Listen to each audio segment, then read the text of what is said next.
Hello guys, in today's video I'm going to show you how you can delete connected account on your Stripe.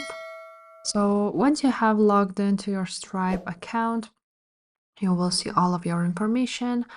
And now here at the top, you see a store.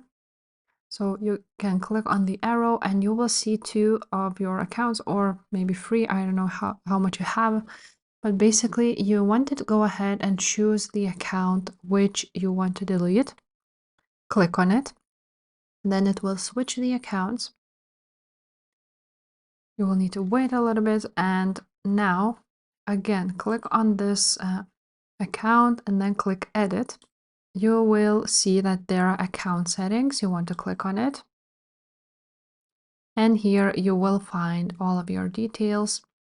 And what you want to click on is Close Account here.